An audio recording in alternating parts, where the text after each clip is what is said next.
Whatever Happened to Karen Grassle? Ma Ingalls on Little House on the Prairie. Karen Grassle is popularly known as Caroline Ma Ingalls on Little House on the Prairie. She was a mother of 5 on the show, even though she did not have any biological children. After 8 seasons on the show, Karen Grassle married for a second time and finally fulfilled her dreams of becoming a mother despite her fertility struggles.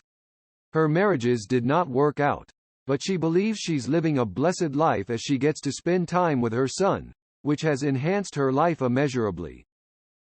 Grassle's time on Little House on the Prairie. Grassle played her role in Little House on the Prairie from 1974 to 1982, where she appeared in over 180 episodes.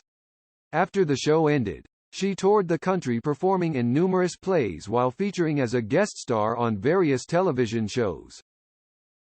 Before the show, Grassle had spent a year in England where she worked with a Shakespeare company and was teaching.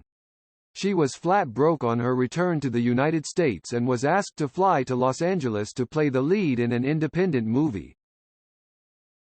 After her struggle, which included writing a bad check at the airport to get a ticket, the movie fell through when she got to Los Angeles. Her agent then sent her for a series with Michael Landon. Grassle was the only one at the interview because they had auditioned everyone in Hollywood for the role and needed to pick one as soon as possible. After she read her second scene with Landon, he knew she was right for the part but had to wait for NBC's approval. Grassle beat 47 other actresses who had auditioned for the role. With the show's success, Grassle wanted to renegotiate her contract for higher pay in the second season, but Landon tried his best to get her to give in. She said he didn't want to pay her, which was difficult. At some point, he told her that her character was not a favorite, and so the network didn't want to give her more money. Once she became victorious, she noticed that her character had fewer scenes, and Landon started acting up around her. Also, she felt humiliated by his filthy jokes on set.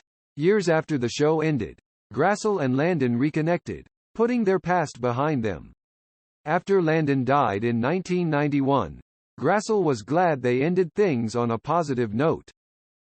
Grassle's relationship with her husbands. Between 1966 and 1991, Grassle was married and divorced 3 times.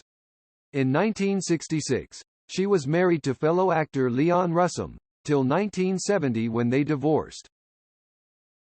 In 1982, she married the businessman, James Allen Radford, but their union lasted only 5 years, leaving her with 1 child. In 1991, Grassle and Dr. Scott Sutherland married but divorced in 1997. While she was married to Russum, he requested that they live separately, and his request hurt her. She felt her resentment from carrying their financial load may have caused it. Being tired from the struggle to make their relationship work, she didn't fight him to stay. Grassle thought of divorcing Russum for the first time when he emptied their joint bank account of her savings. It was the second time he had emptied their joint account. The first time it happened, Grassle thought it was a mistake. However, she did not ask for divorce until he stood her up one night. She had thought he would spend the evening with her as the theaters were closed. When she waited for him without him coming or calling, something snapped inside her, and she wrote to him asking for a divorce. Years later, she attended a successful singles party with her writer pal in Santa Monica, and that was when she met her second husband. Radford was a friend of the hostess, and she found his enthusiasm disarming. He already had 3 kids, and when she asked him if he would want more kids, he replied that he wouldn't mind if his wife wanted. That was not the response Grassle had hoped for, but she knew he was open to the idea of more kids, and so she decided to see him again.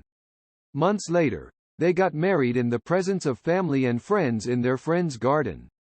Before they took off for their honeymoon in Italy, they celebrated at the Riviera Country Club with their wider circle.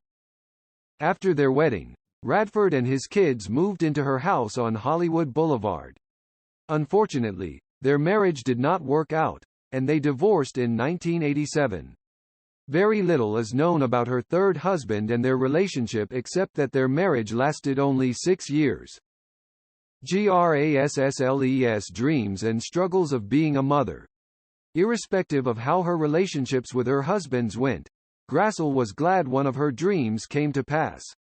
When Grassle wanted to start having kids, she and Radford had some difficulties. They were on the verge of beginning fertility treatment before a friend referred them to an adoption attorney. The attorney already had a woman who wanted to give up her baby. For Grassle, it felt like destiny, and they named him Zachary. Even after their divorce, she had remained in contact with Radford and checked up on him when she heard he wasn't feeling well. Motherhood.